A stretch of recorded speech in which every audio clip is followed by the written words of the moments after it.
আসসালামু আলাইকুম, সবাই কেমন আছেন? আলহামদুলিল্লাহ আমি ভালো আছি। দুদিন ধরে টানা বৃষ্টি হচ্ছে, তো চিন্তা করছি যে খিচুড়ি রান্না করা যায়, কিন্তু লাকড়ি চুলায় যেহেতু বৃষ্টি হচ্ছে রান্না করতে পারছি না, তার জন্য গ্যাসের চুলায় খিচুড়ি বসিয়ে দিচ্ছি। না, ভিডিওটা না টেনে দেখতে থাকুন। প্রথমে কড়াইতে তেল দিয়ে দিচ্ছি।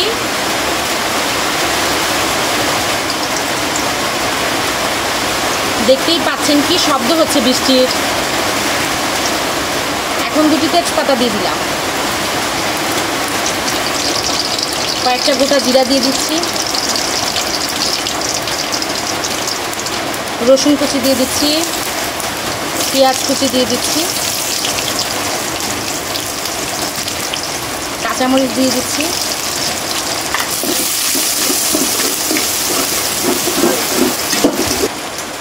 এখন এর মধ্যে আদা বাটা, পেঁয়াজ বাটা, রসুন বাটা আমি দিয়ে দিচ্ছি।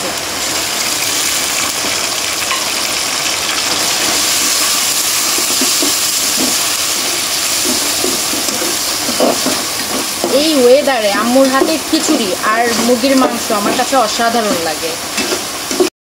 এখন ওর মধ্যে দিয়ে দিচ্ছি আমি মরিচের গুঁড়ো, ধনিয়া গুঁড়ো, হলুদের গুঁড়া আর গরম মশলার গুঁড়া আর লবণ। আমরা যেহেতু ঝাল একটু বেশি খাই সেজন্য মরিচের গুঁড়া বেশি দিয়ে দিচ্ছি।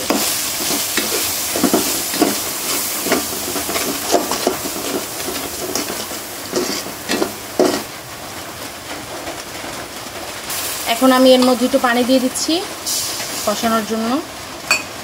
এখন এই সবগুলো উপকরণকে আমি ভালোভাবে একটু কষিয়ে নেব। দেখতেই পাচ্ছেন কি সুন্দর কালার হয়েছে। আমি এটাকে আরেকটু ভালোভাবে কষিয়ে নেব। দেখতেই পাচ্ছেন আমার কষানো হয়ে গেছে মশলা, চারিপাশ থেকে তেল আলাদা হয়ে গেছে। এখন আমি এর মধ্যে চাল আর ডাল দিয়ে দেবো। দেখতেই পাচ্ছেন আমি চাল আর ডাল দিয়ে দিয়েছি। আমি এখানে চালের সাথে মুগ ডাল দিয়েছি। মুগ ডালটাকে আমি প্রথমে একটু ভেজে নিয়েছি, তারপরে চালের সাথে ভিজিয়ে রেখেছিলাম, যাতে মুগ ডালের যে গন্ধটা আছে বা গ্রানটা আছে সেটা যেন না আসে।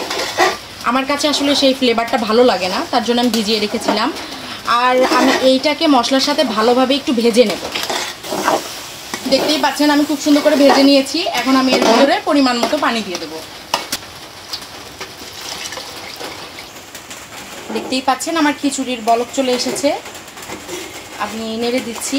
এই পর্যায়ে মাঝে মাঝে একটু ঢাকনা তুলে একটু নেড়ে দিতে হবে যাতে নিচে ধরে না যায়। দেখতেই পাচ্ছেন আমার খিচুড়ি রান্না হয়ে গেছে।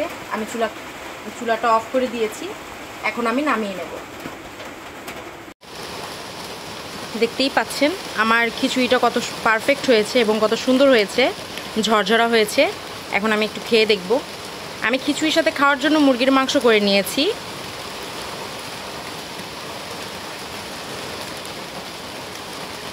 মাশাআল্লাহ, এটা কিন্তু খুবই মজা হয়েছে। আপনারা ট্রাই করে দেখবেন। আর অবশ্যই আমার ভিডিওটা ভালো লাগলে একটা লাইক, শেয়ার এবং কমেন্ট করে দিবেন। ধন্যবাদ।